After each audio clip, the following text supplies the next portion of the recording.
Backlash hit the National Assembly after a heavy rain hit the roof of the Parliament and water leaked into the lobby. House of Representatives probes an alleged stashing of recovered loot in a commercial bank. Also on the program. As a former chief executive, I understand the implication of massively borrowing on the economy of a place. And so I'm very worried, and I've been talking about it. Senator Gabriel Suswam talks about Nigeria's debt profile and why we should be worried. This is the Hallowed Chambers. I am Tijesu Adeoye.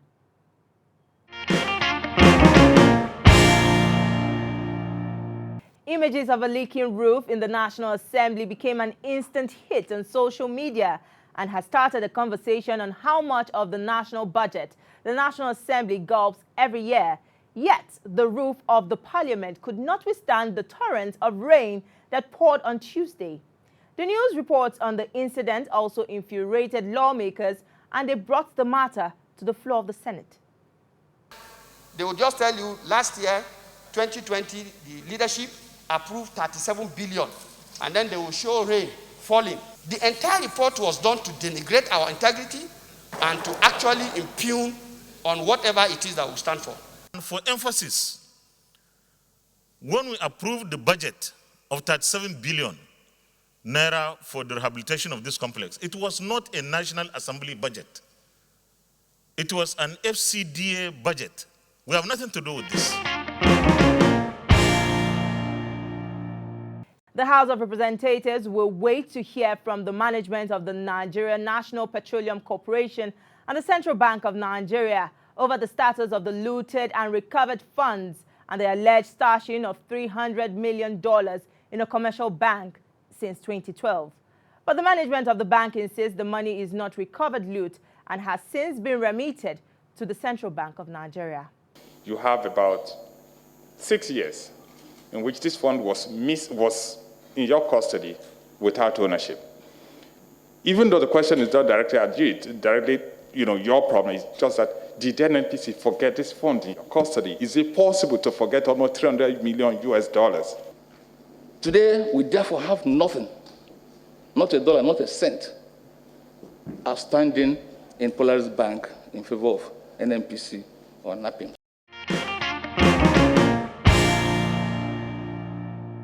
Healthcare delivery in Nasarawa State may soon get better as a bill to establish a federal university teaching hospital is currently being finalized and will soon be passed. The Senate's Committee on Health has concluded public hearing on the bill sponsored by Senator Tanko Amakura, representing Nasarawa South Senatorial District. I was aware that Nasarawa State needed badly teaching hospital, but we cannot have it on a platter of gold. We have to work for it. But I had to prepare for a day like this, when I'll be requesting for the establishment of teaching hospital with empty hands. So since 2011 to now, we have been working tirelessly to provide those inputs, those infrastructures that are critical to the establishment of teaching hospital. As at the moment, we have full-fledged specialist hospital that has different sections that can go for a teaching hospital. A lawmaker from Katsina State surprised everyone during an investigative hearing by the House of Representatives over the federal government's decision to ban Twitter in Nigeria. Mohammed Fatiu called for a complete ban on social media in Nigeria. The federal government also accuses Twitter of making deliberate efforts to destabilize the country. Why are we bringing issues, trying to cause confusion where there is no confusion? It's just interest. For God's sake, what's social media? Are we eating social media? Let's go back to the resources and harvest it, my brothers. And let's keep this thing aside and face the real problem we're facing in Nigeria. After the break, Senator Gabriel Suswam, representing Benue Northeast Senatorial District, joins us to talk about 2 years of the 9th Senate, rising debt profile, and the executive arm's flagrant disregard for Senate resolutions.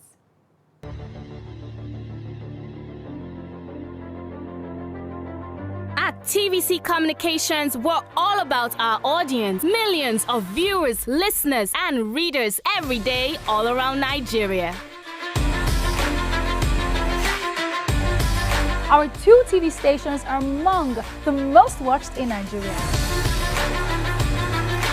TVC News is our award-winning 24-hour national and international news channel headquartered here in Lagos, broadcasting live from our custom-built state-of-the-art news headquarters. TVC, the top-rated family entertainment channel, is the place for fun, music, and information. With news bureau and studios around the country and the ability to go live anywhere, anytime, we are first for breaking news in Nigeria.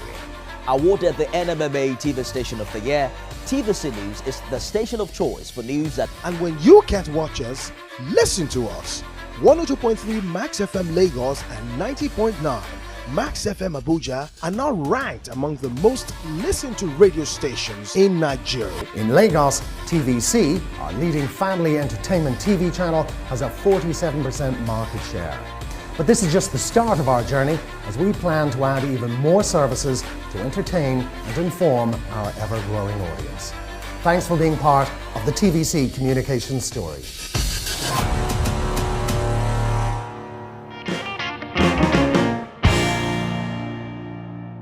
The constitutional review process is now increasingly being described as a waste of time and resources.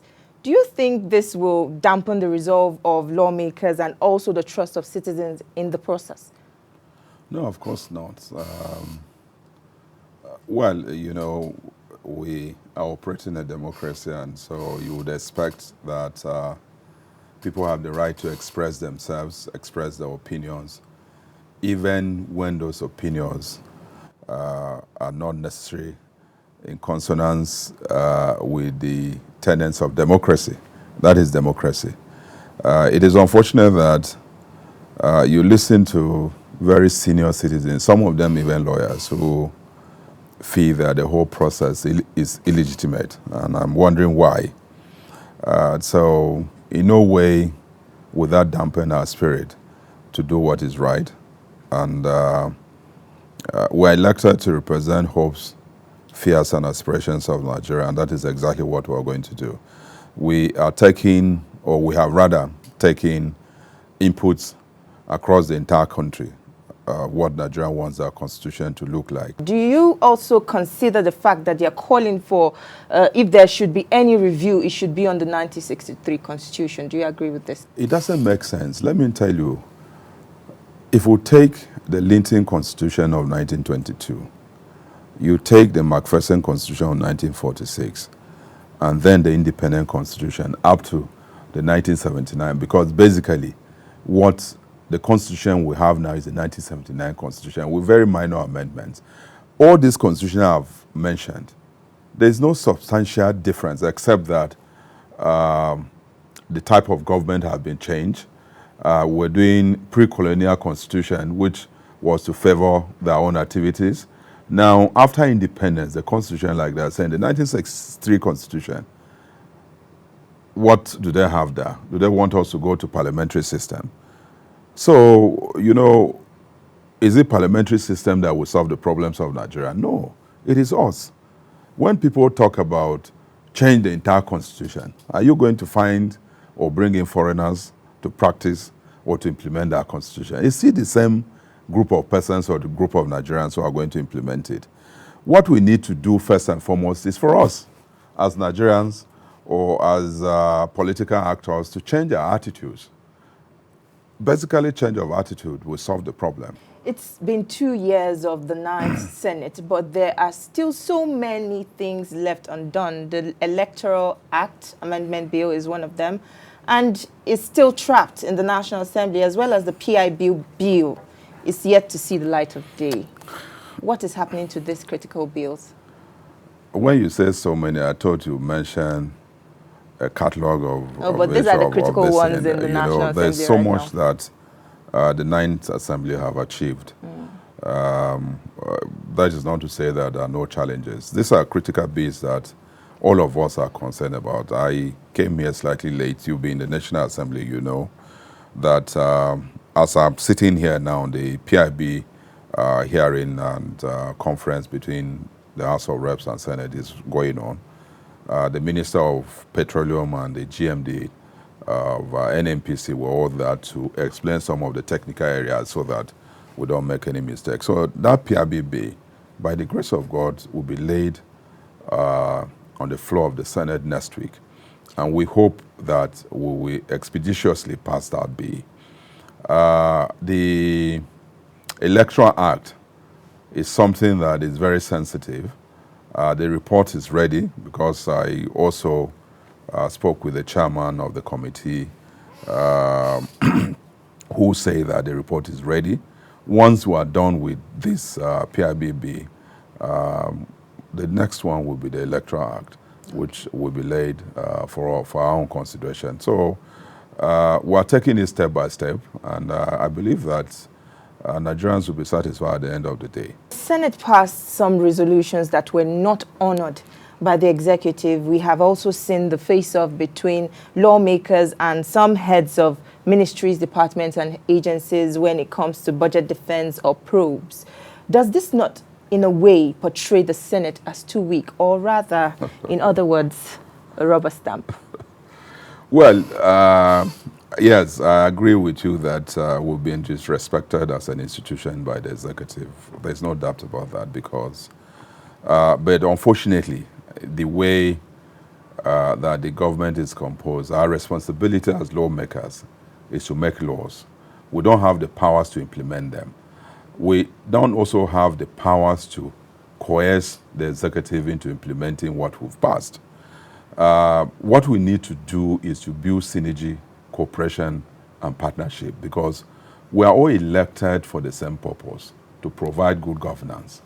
And so if we find ourselves in an unfortunate situation where the parliaments or the National Assembly is doing what they have voted to do, and the executive has refused consistently to cooperate with us, it is left for Nigerians to judge, not us. And so, yes, in a lot of things, especially on the security side, we passed very serious resolutions which were not necessarily acted upon, but we've done our own bit. That is why you have separation of powers. So Nigerians should not hold us responsible. They should hold the executive responsible for not doing the needful when they need to do so. And so we cannot be said to be rubber stamp. I wasn't in the Senate, in the past Senate, which is the 8th Senate. But the complaint everywhere was that the Senate was being too antagonistic to the executive. Now that the Senate is cooperating with the executive, is rubber stamp. So what do Nigerians want? Do they want us to, we're voted as National Assembly, the executive, so we should be fighting? Is that what we're voted for? No. What we've done is for the executive not to have any excuse not to perform. That is why when we're elected, the first thing the Senate President mentioned was to return the budget cycle to January to December. We've consistently done that. If the executive are unable to implement the budget, is that our responsibility? No. We've been monitoring and raising issues, just as you've said. And that is where the issue of some of the head of agencies have, in a very recalcitrant manner, ignore what we've done. It is also the responsibility of the chief executive to make sure that those such chief executive fall in line so that Nigerians can reap the dividends of democracy. As far as I'm concerned, we're not weak, we're not rubber stamp, but the executive have not fully cooperated with us the way we have cooperated with them. So you said recently a comprehensive electricity act will be ready by the end of this year. In what particular way will this impact the power industry that has got huge funds with nothing to show for it? You know that in 2004, when the then President Olusegun Obasanjo, decided that he was going to decouple NEPA, as it then was, he needed an enabling law to allow him to do that. And so he approached the National Assembly with a law, with a draft bill, which was considered by the then National Assembly.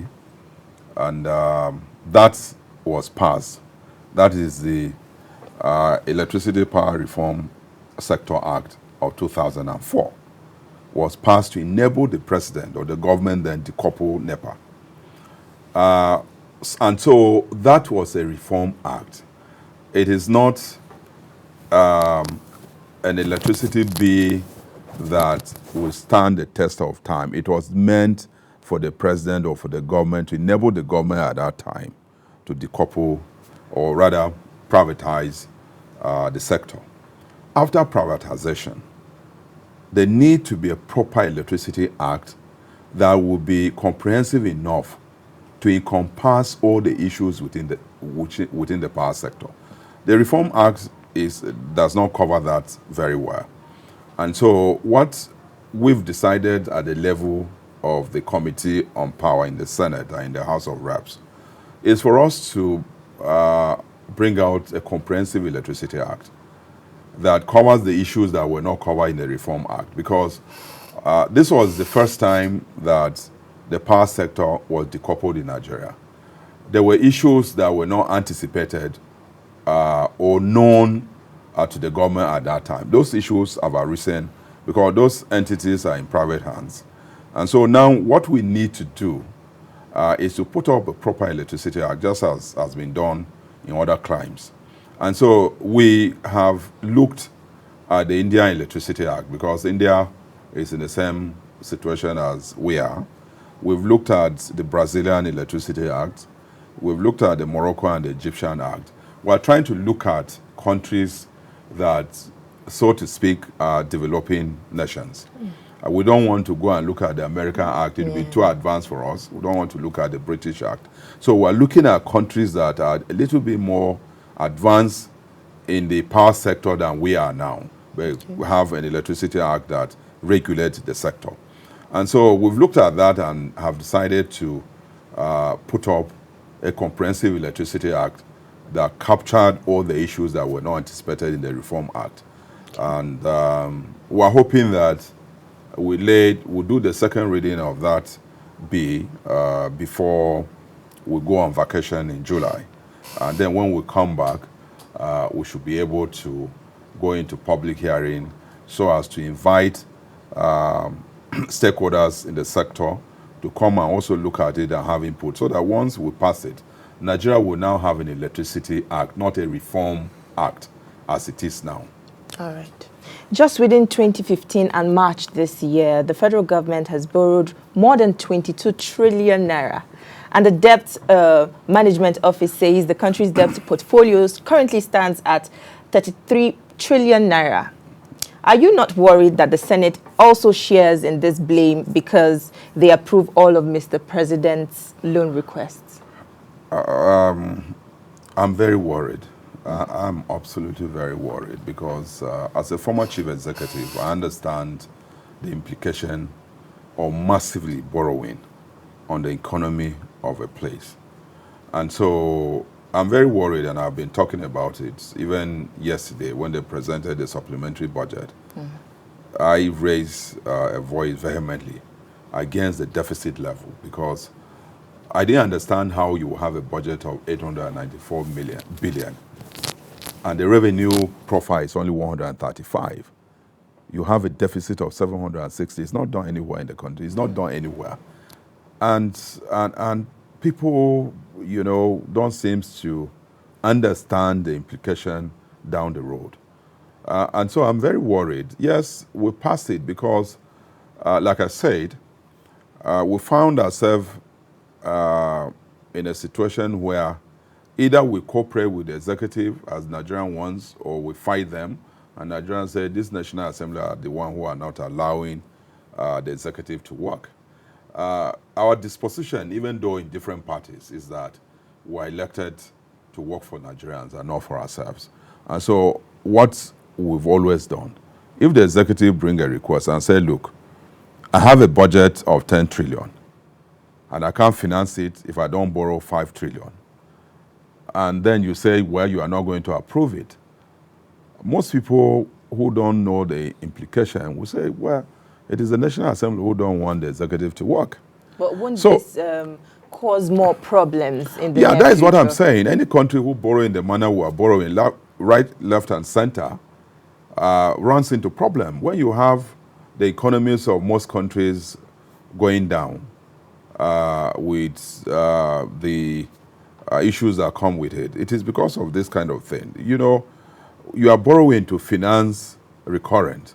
You know, that is the biggest problem. Because most of this borrowing, most of them, yes, they say capital, but there's a huge chunk of recurrent in that. Recurrent, you know, is not an area where it brings out anything.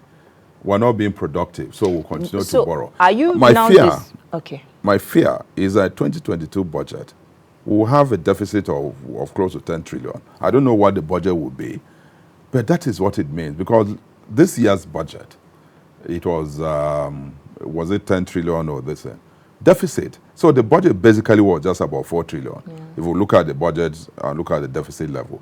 Now, those financing items, which are predicated on largely borrowing, like this one that was brought yesterday, the financing item there is borrowing of 715 billion.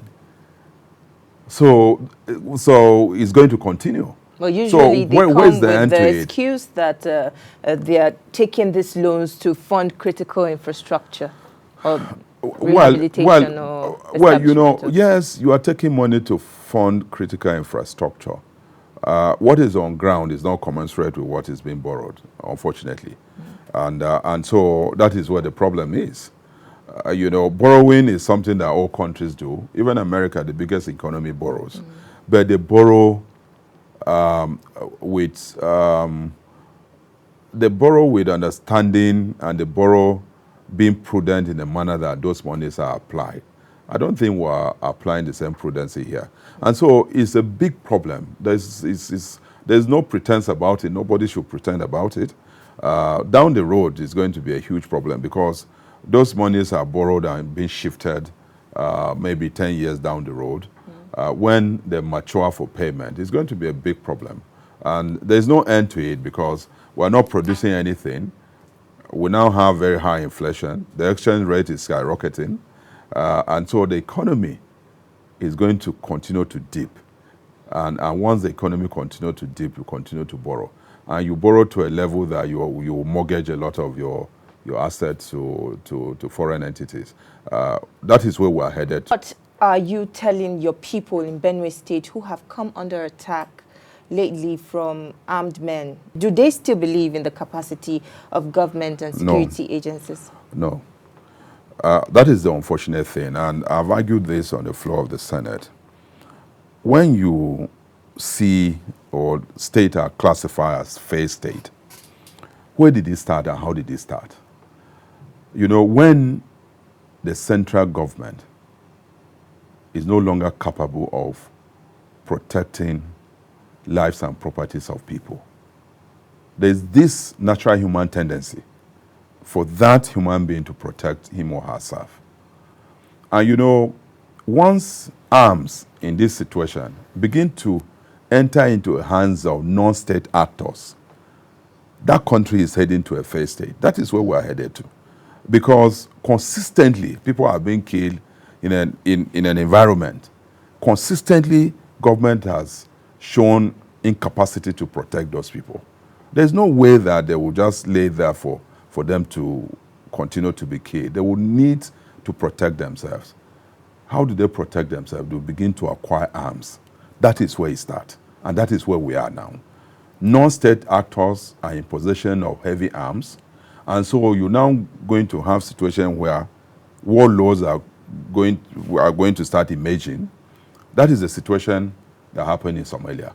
It's the same situation that happened in Chad, same situation in Sudan, and other countries that are now classified as collapse. We are now classified as a failed state. That is very dangerous. Failed state because, you know, growing up, when you hear that one person was killed, it was big news. You wake up, 50 people are killed in one village. It's no longer news to even children. So people are now have now decided that they are going to protect themselves. that is dangerous. So our country is at the precipice. And if we don't drastically take action, in the next 5 years, God forbid, we might not have a country the way we have now, the way we are headed to. If armed bandit could overrun a police station, a prison, if armed bandit could go to a village and kidnap 300 and something children, and no person is arrested, and then you have known people negotiating with them. Central government anywhere in the world is the only one that had legitimate monopoly of violence. That is why agencies of government can carry arms. They have legitimate monopoly of violence, only central government. Once that is no longer in place, it means we no longer have a government. So we'll go back to the Hobbesian state of nature, where life is short and brutish. That is where we're headed to. People will wake up, hair and heady. In the evening, 12 members of that family are killed. No person is arrested. People arrest children in numbers consistently. I have not heard that any of those people have been arrested. Then there's a problem. That's all on our program this week. Join us again next week to get more news and updates from the Parliament. Also follow us on all our social media handles to catch up with the latest from the Hallowed Chambers. Thank you for watching. See you next time.